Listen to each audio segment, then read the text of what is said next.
Saudara. Haleluya. Puji Tuhan saudara ya, hari ini kita berkumpul di tempat ini, kita semua merayakan hari ulang tahun AFGF yang ke-24. Oke. Ya, ke-24. Lagu-lagu yang dibawakan saudara atau tadi memakai satu tema hari ini adalah deeper, lebih dalam lagi. Saya percaya saudara lagu-lagu ini yang kita nyanyikan itu terinspirasi di dalam Injil Lukas 5 pasal ayat 1 sampai dengan ayat yang ke-11. Yaitu pada saat Tuhan Yesus bertemu dengan Petrus dan dia naik ke perahu Petrus, Tuhan berkata, tolakkanlah lebih dalam lagi, lebih jauh lagi meninggalkan pantai. Lalu Tuhan berkata setelah itu, tolakkan ke tempat yang dalam, tebarkanlah jala. Dan Petrus taat. Hari itu malam itu dia menebarkan jala, maka dikatakan mendapat ikan 153 ekor, dikatakan diambil oleh 2 kapal ya. Lalu Tuhan berkata, sejak hari ini aku menjadikan engkau bukan penjala manusia, tetapi penjala jiwa. Sorry saudara. Hari ini aku akan menjadikan engkau bukan penjala ikan, tetapi penjala jiwa, penjala manusia. Amin saudara. Jadi kalau saudara mengambil tema ini deeper saudara, maka saudara dipersiapkan untuk saudara menjadi penjala manusia.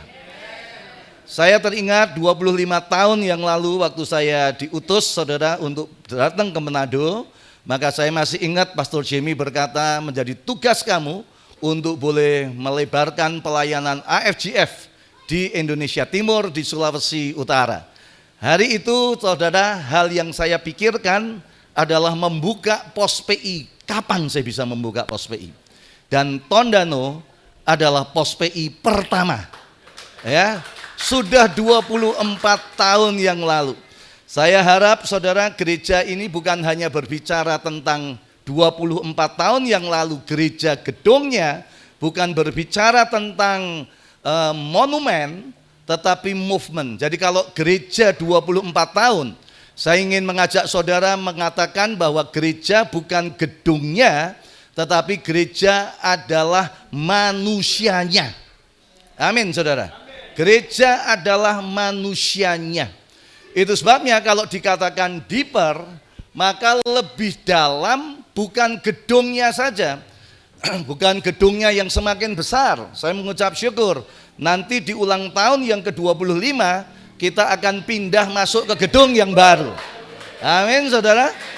Tapi hari ini deeper, saya ingin menekankan kepada saudara untuk kita berbicara kepada manusianya. Kita menjadi pribadi yang lebih dalam di dalam mengenal Tuhan, lebih dalam di dalam membaca firman, lebih dalam di dalam membuat persekutuan hidup di dalam doa secara pribadi. Karakter kita, tahun ini kita belajar alive in character. Karakter kita harus lebih dalam lagi. Dimulai dari siapa? Dimulai dari gembalanya, dimulai dari istri gembalanya, dimulai dari para pemimpin-pemimpin dan pasangannya. Amin saudara. Dimulai dari mana lagi? Dari jemaatnya. Supaya semua lebih dalam di dalam membentuk karakter Kristus di dalam hidup saudara. Itulah yang harus dibangun di dalam kehidupan kita. Nah hari ini saudara, bagaimana kita bisa membangun karakter kita dengan baik? Bulan ini kita masuk di dalam tema at peace, dalam damai sejahtera. Dan saya ingin menekankan hari ini saya akan berbicara tentang kekuatan sebuah pikiran. Damai sejahtera bisa dimulai dari pikiran kita. Nah, sebelum itu saudara, saya ingin bercerita dulu. Saya pernah membaca sebuah kisah tentang seorang penjual hotdog di Amerika. Saudara ya, siapa yang suka hotdog? Anak-anak muda, mungkin kalau yang generasi tua nggak ngerti itu hotdog ya saudara ya. Saudara, saya suka hotdog. Saudara. Dulu saya waktu masih kecil, saya tanya kepada papi saya, "Pi, itu kenapa orang Amerika makan anjing panas?" Ya, hot dog, hot panas, dog anjing. Ini coba Pastor Aaron bisa jawab, dia makan anjing panas gak? Waktu itu saudara, papi saya tertawa saudara. Hotdog itu bukan anjing, bukan anjing. Itu rotinya orang Amerika, roti terus ada sosis, itu namanya hotdog. Oh itu roti gitu ya. Mungkin kita di sini tidak populer saudara. Ambil aja penjual, bukan penjual hotdog tapi penjual martabak saudara ya. Di sini banyak penjual martabak. Sekarang saya tanya, siapa suka martabak? Oh, lebih banyak dari makan hotdog saudara ya. Baik, penjual martabak saudara. Penjual martabak ini orang yang sangat sederhana.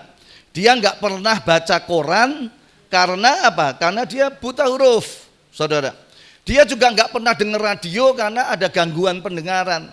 Dia juga nggak pernah nonton TV karena penglihatannya ini kurang baik. Tapi dia menjual dengan antusias, dia menjual dengan semangat, dia menjual dengan gairah, dia menjual dengan sukacita, banyak senyum saudara.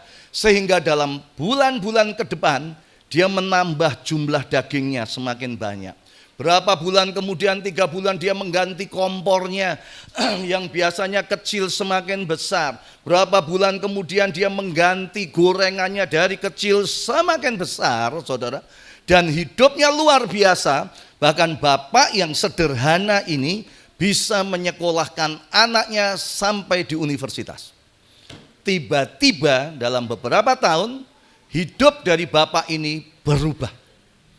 Kapan hidupnya berubah? Pada saat anaknya yang kuliah lulus dan dia pulang ke kota itu, dan bapaknya sangat bangga dan dia berkata, "Nak, kamu orang pinter. Kamu sudah saya sekolahkan, kamu sudah lulus. Coba kamu cerita, apa yang kamu dapat di sekolahan itu? Yang dapat di universitas itu apa?" Terus dia mulai bercerita, "Pak, keadaan ekonomi itu semakin sulit. Keadaan ekonomi itu akan mengalami krisis dunia ini. Dunia ini tidak menjadi lebih baik, tetapi akan lebih suram." Saat bapak itu mendengar, dia merasa, aku ini orang gak ngerti. Aku gak pernah baca koran, aku gak pernah dengar radio, aku gak pernah nonton TV. Jadi pendapatmu itu benar. Sejak dia mendengar, sukacitanya hilang. Dia mulai merenung. Waduh, kalau gitu, kalau keadaan semakin susah, besok saya mau beli dagingnya nggak mau banyak-banyak, sedikit aja. Waktu dia beli sedikit, otomatis pembelinya juga sedikit. Artinya sebetulnya pembelinya tetap banyak, tapi karena stoknya sedikit, ya jadi terbatas. Terus dia lihat 1 bulan, oh ya benar ya, penghasilan saya semakin berkurang. Waduh, kalau gitu memang susah. Kalau keadaan susah, saya mengurangi lagi, saudara, beli dagingnya. Tiap bulan omsetnya turun sampai dia tutup. Pada saat dia tutup, dia memanggil anaknya, "Nak, terima kasih nak, kamu sudah benar memprediksikan hidup itu semakin susah." Cerita ini tragis. Cerita ini sebuah cerita yang ironis, saudara. Dari kisah ini, mari kita belajar dalam waktu setengah jam ini. Apa yang kita bisa pelajari dari kisah ini? Yang pertama, saudara, saya ingin katakan poin pertama yang bisa kita pelajari, bahwa pikiran kita adalah hidup kita. Yang pertama, yuk kita baca, 2, 3. Pikiranmu iya, pikiranmu adalah apa saudara? Hidupmu. Jadi hidup kita itu tergantung dengan pikiran kita. Kalau tadi bapaknya itu berpikir, aduh hidupnya susah, susah dia. Waktu dia tidak berpikir demikian, dia penuh gairah. Bikin martabak semakin besar, semakin besar, semakin besar. Tapi begitu pikirannya, saudara, dimasukin oleh anaknya yang sangat tragik, sangat tragis, ironis. Disekolahkan, saudara, sampai tinggi, dia tidak bisa membangun keluarganya, dia tidak bisa memotivasi orang tuanya, tetapi justru meruntuhkannya melalui pemikirannya. Dan orang ini, saudara, dia mulai berpikir, dan itulah hidupnya. Pikiranmu adalah hidupmu. Apa yang saudara pikir? Apa yang saudara pikir? Mari kita lihat next di dalam Amsal 23 ayat 7a. Yuk kita baca bersama. Saudara bisa baca, saudara? Ayo kita baca bersama. 2, 3. Sebab seperti orang yang membuat perhitungan dalam dirinya sendiri, demikianlah ia. Sebab sebagaimana orang membuat perhitungan dalam dirinya, demikianlah ia. Kalau dia membuat perhitungan di dalam dirinya susah, ya hidupnya susah. Kalau dia membuat perhitungan di dalam dirinya positif, semangat, saudara, semuanya bisa dilakukan, ya hidupnya bisa dilakukan. Di dalam bahasa Inggris dikatakan, for as he think in his heart, so is he. Sebagaimana dia berpikir di dalam hatinya, maka keadaannya akan seperti itu. Saudara harus berhati-hati dengan hati dan pikiranmu. Rasul Paulus menasihatkan kita di dalam Filipi 4 ayat yang ke-8. Ayo kita baca juga ya. 2, 3. Jadi akhirnya, saudara-saudara, semua yang benar, semua yang mulia, semua yang adil, semua yang suci, pelan-pelan, semua yang manis, semua yang sedap didengar, semua yang disebut kebajikan dan patut dipuji, pikirkanlah semuanya itu. Paulus berkata, jadi akhirnya itu sebuah pengalaman-pengalaman yang terjadi menjadi satu kesimpulan, menjadi konklusi. Dia berkata, jadi akhirnya segala yang mulia, segala yang baik, segala yang positif, pikirkanlah. Karena pikiranmu itu adalah hidupmu. Amin, saudara. Kalau pikiran kita dikatakan yang benar, hidupmu benar. Kalau pikiranmu mulia, hidupmu mulia. Kalau pikiranmu adil, engkau akan melakukan segala sesuatu dengan keadilan. Kalau engkau berpikir suci, hidupmu juga suci. Kalau pikiranmu manis, hidupmu tidak pahit. Amin, saudara. Pikiran kita akan menentukan hidup kita. Ini bukan sekedar positive thinking. Ini firman. Ini iman. Dunia itu bisa memikirkan tentang positive thinking. Orang dunia juga mengenal sugesti. Saudara pernah mengenal? Pernah dengar nggak kata-kata sugesti itu? Oh, kamu kalau sugesti sakit loh, sakit. Kita gunakan sugesti kita. Tidak sakit. Tidak. Benar-benar tidak sakit. Dulu di dalam dunia motivasi 15 tahun yang lalu, saudara, mengajarkan tentang positive thinking, dan betapa kagetnya saya bisa melihat orang-orang motivator bisa berjalan di atas api. Coba, siapa yang pernah ngerti itu, saudara? Cuman Pak Boran. Orang-orang itu bisa berjalan di atas api, walaupun cuma 6 langkah ya, 6 langkah atau 4 langkah gitu, saudara. Hah? Berapa meter? 25 meter. Yang saya lihat cuma nggak sampai itu, mungkin 6 langkah gitu. Tapi membuat saya sudah terheran-heran. Wih, bara api kok dia bisa enak aja ya. Walaupun 6 langkah, wah hebat. Saya pernah tanya kepada mereka, kepada orang itu, kamu jalan itu pakai kuasa gelap nggak itu? Pakai opo-opo, pakai jimat nggak itu? Dia ketawa, tidak. Itu kekuatan pikiran. Dia rasakan memang agak panas, anget-anget, tapi dia bisa. Kekuatan pikirannya dia berkata, tidak panas, tidak panas, tidak panas, tidak panas. Kekuatan pikiran, tidak. Klek, klek, klek. Supaya jangan sampai buyar konsentrasinya, cukup 6 langkah, saudara. Wah, hebat juga ya. Loh, dunia itu dia bisa mempunyai kekuatan pikiran seperti itu. Tapi hari ini saya katakan, ini firman. Ini lebih dari positive thinking. Ini iman kita. Maka dari itu ini harus dimasukkan di dalam pikiran kita. Karena apa? Pikiranmu adalah hidupmu. Di dalam Amsal pasalnya yang keempat ayat 23 dikatakan, ayat yang tidak asing bagi kita. Ayo kita baca bersama. Amsal 4 ayat 23, next. 2, 3. Jagalah hatimu dengan segala kewaspadaan, karena dari situlah terpancar kehidupan. Kembali ayat ini mengatakan, hidupmu dimulai dari hatimu. Kalau hatimu baik, pikiranmu baik, saudara, maka kehidupannya juga akan baik. Jangan pernah meremehkan hati. Jangan pernah saudara, hati saudara, hanya pikiran saudara menerima sampah. Jangan hanya menerima pikiran-pikiran yang negatif. Jangan hanya menerima cerita-cerita yang jahat.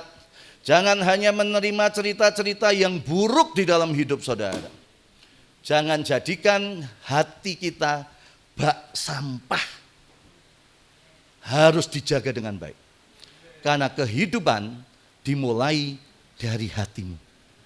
Di dalam bahasa Inggris tadi Amsal tadi yang saya katakan. For as he think in his heart, so is he. Sebagaimana dia berpikir di dalam hatinya, maka demikianlah keadaan dia. Next, di dalam Injil Lukas pasalnya yang ke-6 ayat 45, semakin jelas. Ayo kita baca. Orang yang baik, baca saudara, mengeluarkan barang yang baik dari perbendaharaan hatinya yang baik. Dan orang yang jahat mengeluarkan barang yang jahat dari perbendaharaannya apa? Yang jahat. Karena yang diucapkan mulutnya meluap dari hatinya. Kalau hatinya ini jahat, diolah pikirannya itu jahat. Kalau itu sudah begitu dikatakan ini ayat ini, yang diucapkan mulutnya meluap dari hatinya. Dari hati, pikiran, kata-kata. Karena hatinya jahat, pikirannya jahat. Setelah pikirannya jahat, dia akan mendorong untuk dia melakukan perbuatan jahat. Karena hati dan pikirannya udah jahat. Kata-katanya jahat, mendorong, melahirkan perbuatan yang jahat. Kalau perbuatan jahat tidak diberhentikan, maka perbuatan jahat akan masuk di dalam kedua, ketiga, keempat, kelima, menjadi habit, menjadi kebiasaan. Kalau kebiasaan ini tidak dihentikan untuk berbuat jahat, maka akan membawa menjadi tujuan hidupnya, akan membawa menjadi destiny kehidupannya, hidupnya selalu berbuat jahat. Itu sebabnya hati-hati dengan hatimu. Saudara bisa mengaminkan? Hati-hati dengan pikiranmu. Pikiranmu adalah hidupmu. Hatimu adalah hidupmu. Kita harus berhati-hati di dalam pemikiran dan hati. Kalau tadi dikatakan tema kita deeper, ayo menjadi pertanyaan saya, saudara. Jemaat sudah 24 tahun mengenal Tuhan. Saudara menjadi pribadi yang lebih baik enggak? Pikiran saudara benar enggak? Atau pikiran saudara melulu curiga terus sama orang? Pikirannya selalu negatif. Pikirannya selalu melihat orang dari sisi salahnya terus. Terus dikoreksi terus seperti itu. Kalau saudara begitu pemikiran saudara, hidupmu akan membawa saudara seperti itu. Ayub, saudara, Ayub mengingatkan kepada kita. Ayub 3 ayat yang ke-25. Pikiran. Kita baca ya. 2, 3. Karena yang kutakutkan itulah yang menimpa aku, dan yang kucemaskan itulah yang mendatangi aku. Ayub itu kita lihat saudara di Ayub 1, Ayub 2. Kita lihat Ayub itu mengalami satu pergumulan yang luar biasa. Ayub 1 ayat 1 dikatakan orang yang takut akan Tuhan, hidupnya bersih, hidupnya saleh. Orang terkaya, bayangkan saudara. Ini kalau kita lihat kan orang yang hebat ya saudara ya. Tadi pagi Pastor Dodi, apa itu tadi? Jasmani dan apa? Khotbah tadi apa? Lahir batin. Ini orang yang benar-benar lahir batinnya luar biasa. Lahirnya jasmaninya orang yang paling kaya di dunia belahan timur. Terus batinnya, hatinya saleh, takut akan Tuhan. Ya saudara ya, apalagi nurut firman Tuhan. Dia ngalami saudara. Hartanya habis. Anaknya mati semua, sakit kesehatan. Lalu di pasal yang ketiga dia nulis, aku yang kutakutkan itulah yang menimpa aku. Yang kucemaskan mendatangi aku. Jadi ini analisa saya, kemungkinan besar Ayub itu juga orang yang setia sama Tuhan, tapi dia takut juga. Takut kalau hilang hartanya. Takut kalau sampai anak-anaknya hilang. Takut kalau sakit. Kadang-kadang kita ini sebagai orang Kristen juga begitu loh saudara. Ada takut. Ya saudara ya. Kita bisa ada sebagaimana kita ada semua karena kemurahan Tuhan. Amin saudara. Saya sejak muda, waktu saya mengambil keputusan untuk menjadi hamba Tuhan, maka ada dua hal yang saya putuskan. Yaitu yang pertama, saya meninggalkan keinginan untuk menjadi kaya. Wah itu kalau saya terus terobsesi menjadi kaya, saya bisa salah motivasi di dalam mengembalakan. Saya bisa salah di dalam memanage uang gereja. Saya bisa salah di dalam menangani aset-aset gereja. Bisa saja saya kasih namanya saya semua, tapi saya nggak mau lakukan. Itu nggak boleh. Jadi saya putuskan stop. Pada waktu saya stop sampai saat ini, saya merasakan bahwa hidup saya diberkati oleh Tuhan. Amin saudara. Hidup saya diberkati oleh Tuhan. Nah, kalau saya mengingat begitu, kadang-kadang muncul pikiran, apa Tuhan itu bisa ya sampai tua hidup saya diberkati. Nah, ini negatif ini. Itu pertanyaan. Ayub juga begitu. Ayub pikir dia, apa yang kutakutkan, apa yang kucemaskan. Jadi mungkin dia juga tak cemas. Hartaku ini hilang enggak ya? Hilang saudara. Anakku ini hilang enggak 10 nih? Mati bareng. Kadang-kadang kita berpikir saudara, aduh nanti masa tua saya ini sehat enggak ya? Nah, makanya kalau makan harus dijaga. Amin saudara.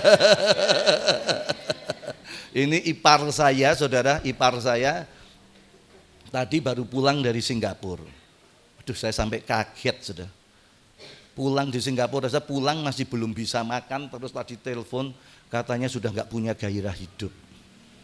Saudara tahu pulang dari Singapura, keluar dari rumah sakit Mount Elizabeth, bayar berapa? 3 miliar. Keluar saudara, tadi dikatakan, tadi gitu, makan 2 sendok berhenti. Udah nggak bisa apa-apa. Istrinya membawa kamu jalan-jalan atau kamu kemana? Udah dia udah ngomong, aduh kok hidupku kok bikin kamu susah. Orang bisa takut toh. Aku nanti kalau tua bisa sehat atau tidak. Kemungkinan Ayub juga begitu tuh. kena benar sakit, das. Lalu di dalam Ayub 3 dia berkata, yang kucemaskan mendatangi aku, yang kutakutkan mendatangi aku. Makanya pertanyaan saya saudara, bagaimana dengan pikiranmu? Hidupmu adalah pikiranmu. Pikiranmu adalah hidupmu. Tadi saya katakan kalau kita bisa sampai saat ini saudara, semua adalah anugerah Tuhan. Hanya ada dua pikiran positif dan negatif. Yang negatif akan berkata, Tuhan bisa enggak sampai saya tua, hidup saya akan terus baik. Atau yang kedua, dia akan berpikir, sampai saat ini Tuhan tidak pernah meninggalkan aku percaya sampai masa tuaku Tuhan akan memelihara aku. Itu dua pikiran sekarang. Saudara, mana yang mau diisi di dalam pikiran saudara? Kalau saudara pikirannya negatif, saudara akan penuh dengan tanda tanya. Bisa enggak Tuhan ini menolong? Tapi kalau saudara punya pikiran positif, apa yang disebut mulia, yang baik, kebajikan, saudara akan berkata, kalau sampai saat ini Tuhan tidak pernah meninggalkan aku, maka saya percaya di kedepannya menjadi dasar iman saya untuk saya senantiasa terus berharap kepada Tuhan. Ada seorang yang mati syahid, saya lupa namanya siapa. Pada waktu dia mau dibakar di dalam sejarah gereja, dia berkata, dari dulu sampai sekarang Tuhan tidak pernah meninggalkan aku. Tuhan tidak pernah membiarkan aku. Tuhan begitu baik aku. Dan aku tidak bisa menyangkali Tuhan akan kebaikan Tuhan. Kalau sekarang aku harus mati syahid dibunuh, silakan. Karena Tuhan tidak pernah meninggalkan aku. Ini satu pernyataan yang luar biasa. Maka dari itu pikiran kita saudara harus diisi dengan pikiran-pikiran yang baik. Hidupmu adalah pikiranmu dan pikiranmu adalah hidupmu. Jangan terus curiga dengan orang. Jangan terus melihat sisi negatifnya orang. Jangan selalu tidak percaya. Jangan selalu negatif terhadap orang. Saudara harus membangun pikiran saudara dengan pikiran-pikiran Kristus. Pikiran positif di dalam kehidupan kita ini. Amin saudara. Itu yang pertama yang bisa kita pelajari dari kisah Bapak penjual martabak tadi. Pikiranmu adalah hidupmu. Yang kedua saudara, apa yang bisa kita pelajari dari kisah itu? Yang kedua, pilihlah nasihat Anda secara hati-hati. Next, coba kita baca bersama-sama. Yang kedua. Sudah? Oke, yang kedua saudara harus bisa memilih orang-orang yang ada di sekeliling saudara. Support system, circle pertama, lingkaran pertama Anda itu akan menentukan. Bapak ini tadinya sukses, tapi dia punya penasehat yang salah. Penasehatnya siapa? Anaknya sendiri. Anaknya sendiri berkata, waduh Pak, susah hidup. Wah Pak, kedepannya ini ekonomi suram. Diisi seperti itu dan bapaknya merasa, aku ini orang bodoh. Aku ini buta huruf. Aku mendapat pengajaran dari anakku yang lulusan universitas. Ya aku percaya. Masuk di dalam pikirannya, menghancurkan hidupnya. Nah, kita juga harus mempunyai orang-orang yang di dekat kita ini adalah orang-orang yang baik. 1 Korintus 15 ayat 33 saudara berbunyi demikian. Janganlah kamu sesat, pergaulan yang buruk merusakkan kebiasaan yang baik. Pergaulan yang buruk merusakkan kebiasaan yang baik. Ayat ini tidak berkata pergaulan yang baik, gitu tidak? Merusakkan kebiasaan yang buruk. Tidak saudara, tidak. Tapi dikatakan bahwa pergaulan yang buruk, baca, pergaulan yang buruk merusak kebiasaan yang baik. Saudara kalau punya apel di dalam satu keranjang isinya 100, satu aja busuk.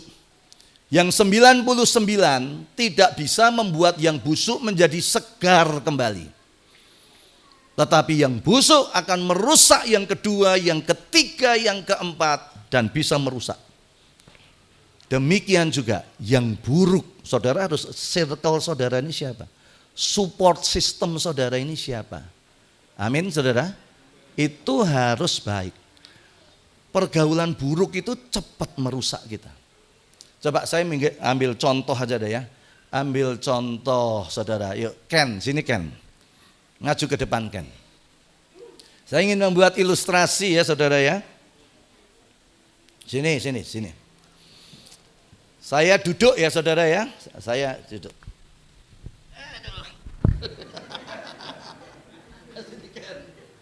Tarik saya kan.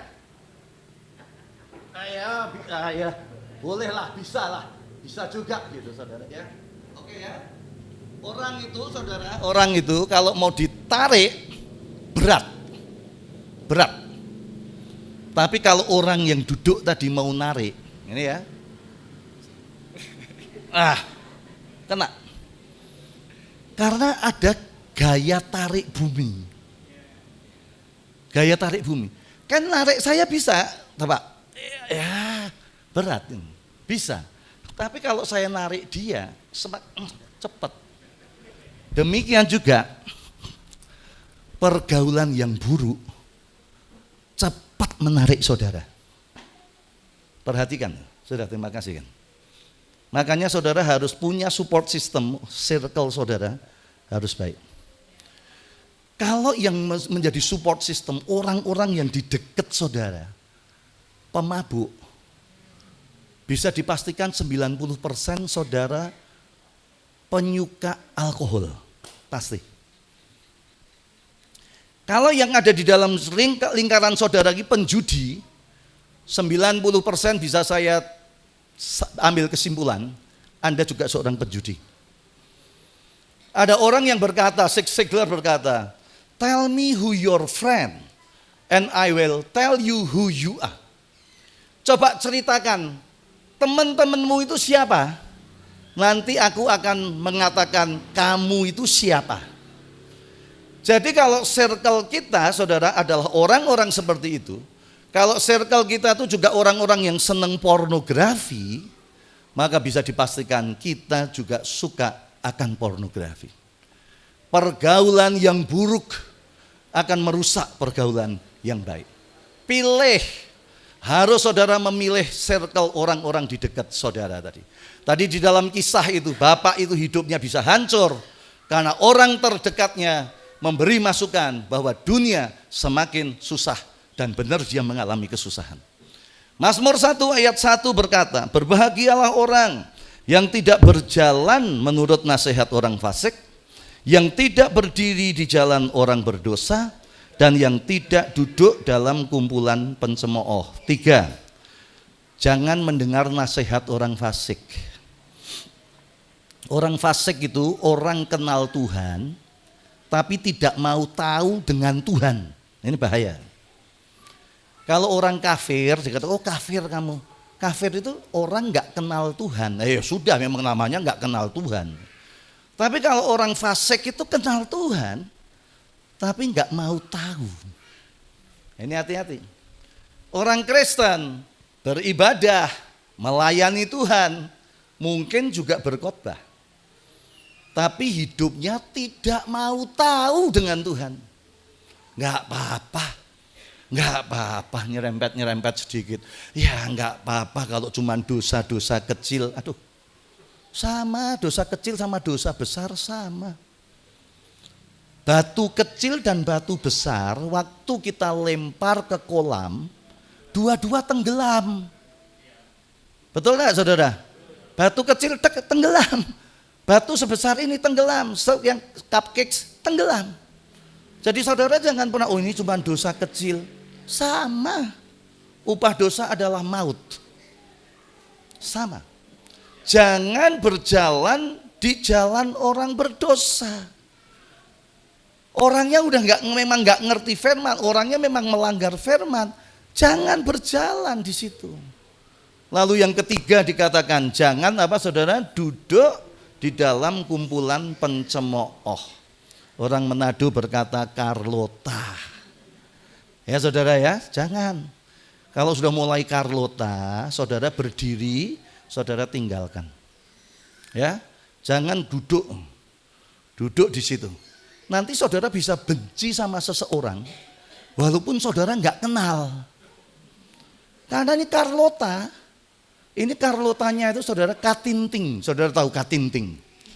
Carlota tingkat tinggi. Terus diisi terus saudara. Jadi saya nggak kenal ini, tapi saya bisa benci. Saya tanya ya, kamu kenal sama orang ini? Enggak. Lah kenapa kamu benci? Oh, saya sering dengar terus di dalam setiap di Komsel, di Icon ngomong, ini ironi. Orang Kristen di acara-acara gitu ngomong ini, jedah. Kenal aja enggak. Nah, ini transfer spirit. Rohnya nular. Saudara harus mempunyai circle yang baik. Amin, saudara. Saudara harus punya penasehat yang baik. Itu yang kedua. Supaya hidup saudara mengalami baik, mengalami lebih dalam lagi, saudara ya. Saudara harus mempunyai circle yang baik. Bukan hanya pikiran saja yang baik, tapi circle yang baik. Saya mau tanya, saudara siapa yang sudah terserap di iCare, di Care Group? Siapa? Care Group itu adalah komunitas dari AFGF di mana saudara harus terserap di situ. Saudara harus mempunyai care group komunitas yang baik, komunitas yang sehat, komunitas untuk bertumbuh bersama, komunitas untuk mempelajari firman, dicerna kembali. Firman mempunyai kuasa untuk membersihkan kehidupan kita. Firman mempunyai kuasa untuk membuat hidup saudara berhasil. Amin, saudara. Itu adalah kuasa firman yang harus diisi di dalam setiap kehidupan kita masing-masing. Yang ketiga, saudara, apa yang bisa kita pelajari? Bukan hanya pikiran adalah hidup kita. Bukan hanya kita harus mempunyai circle orang-orang di sekitar kita yang baik. Tapi yang ketiga, saudara, seseorang dapat dan akan dikatakan sukses dengan atau tanpa pendidikan formal jika mereka memiliki 5C. Saudara perbandingkan. Orang tadi saudara anaknya itu hebat. Dia formalnya baik. Bapaknya enggak punya. Tapi bapaknya mempunyai kriteria 5C. Apa itu 5C? C yang pertama adalah apa saudara? Karakter. Sekolahmu tinggi, kalau karaktermu enggak baik, saudara tidak akan pernah mengalami kesuksesan dalam hidup saudara. Karakter itu bisa dipercaya, karakter itu jujur, karakter itu rajin. Firman Tuhan berkata di dalam Amsal 28 ayat 20 ya kalau tidak salah ya, Amsal 28 ayat 20. Berkata, orang yang bisa dipercaya akan menerima banyak berkat. Itu bicara tentang karakter. Karakternya itu bisa dipercaya, karakternya baik. Orang akan sukses kalau saudara punya karakter yang baik. Yang kedua, komitmen. Komitmen itu komit dengan apa? Hamba-hamba Tuhan yang melayani di sini komit. Jangan hidupnya naik turun ya. Kalau sudah komit, oke, lakukan dengan setia. Komitmen. Dengan apa yang sudah ditugaskan, dengan apa yang sudah dikerjakan. Di dalam bisnis, di dalam apapun, mungkin saudara kecil memulai. Jangan cepat putus asa, jangan bosen. Tapi saudara komit dengan pekerjaannya, terus ditekuni, dan itulah yang membuat orang itu berhasil. Seorang India di Amerika berhasil di dalam bisnis, ditanya, apa kunci Anda berhasil? Dia berkata, gampang Pak, komitmen. Apa yang sudah saya percayai untuk saya lakukan, saya benar-benar lakukan dengan ketekunan dan kesetiaan. Komit dengan apa yang dilakukan. Yang ketiga adalah conviction. Mempunyai pendirian. Jangan mudah terombang-ambing. Amin saudara. Jangan mudah terombang-ambing. Demikian juga firman Tuhan mengajarkan kepada kita supaya kita mempunyai pendirian yang kuat dan tidak mudah terombang-ambing oleh angin pengajaran. Di gereja juga begitu. Saudara yang harus dengar adalah pengajaran dari gereja lokal di mana saudara digembalakan. Bukan di YouTube yang ngajar aja nggak jelas. Yang ngajar aja kita nggak ngerti doktrinnya seperti apa. Tapi kalau saudara mau bertumbuh menjadi jemaat yang baik sebagai jemaat gereja lokal, saudara harus tidak terombang-ambing, punya pendirian di dalam setiap pengajaran kita. Dan kita mengucap syukur di gereja kita, pengajarannya luar biasa tiap bulan dengan tema-tema yang baru yang boleh diarahkan oleh DPP kepada gereja lokal yang ada di seluruh dunia. Yang keempat adalah courtesy. Courtesy itu adalah budi pekerti, sopan santun, etika. Walaupun dia pinter, kalau dia tidak punya budi pekerti, orang tidak akan pernah senang sama orang itu. Amin, saudara. Pinter tapi tidak punya budi pekerti. Pinter tapi enggak sopan, dia juga enggak akan sukses. Ya saudara ya. Yang terakhir adalah courage. Courage adalah keberanian. Kita harus punya keberanian di dalam hidup ini. Berdasarkan ketaatan terhadap firman. Saya selalu berkata, pagi tadi juga Pastor Dodik menyitir, langkah awal adalah miliknya kita, dan langkah yang kedua, ketiga, dan seterusnya adalah miliknya Tuhan. Kalau saudara tidak pernah berani melangkah, Tuhan tidak akan pernah bekerja lebih di dalam kehidupan kita. Amin, saudara. Pada waktu Tuhan berkata kepada Musa, apa yang ada di tanganmu, tongkat, pukulkan ke Laut Merah. Kalau Musanya enggak berani, saudara, Tuhan tidak akan memaksa terus memegang tangannya Musa terus memukulkan. Tidak. Musa berani enggak bertindak dengan ketaatan. Musa berani enggak bertindak dengan iman.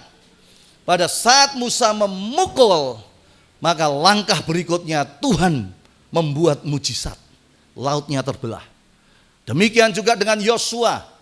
Pada waktu Tuhan berkata, kamu harus menginjakkan kakimu di sungai Yordan untuk masuk ke tanah Kanaan. Kalau timnya mereka tidak melangkah, tidak pernah terbelah sungai Yordan. Tapi begitu mereka melangkah, maka disitulah terbelah sungai Yordan. Ketaatan, melangkah berdasarkan ketaatan dan perintah firman Tuhan. Saya masih ingat saudara 25 tahun yang lalu, pada waktu kita juga membangun gereja. Setelah semua digambar, semua tim insinyurnya datang kepada saya, Pak Abraham. Pak Abraham membangun gereja kan yang di Winangun, di Persia, Pak. Siapkan uang 1M. Waduh, kaget saya, saudara. Duit siapa? 1M, saudara. Duit siapa? Enggak. Terima kasih.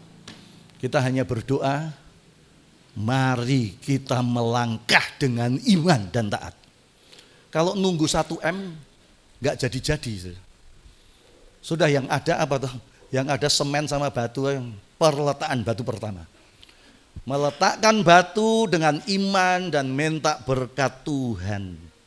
Saat kita meletakkan, maka disitulah berkat mulai mengalir. Saya masih ingat wali kota yang saat itu hadir, memberikan semen 100 sak. Kita membuat ekstra kolektor di gereja.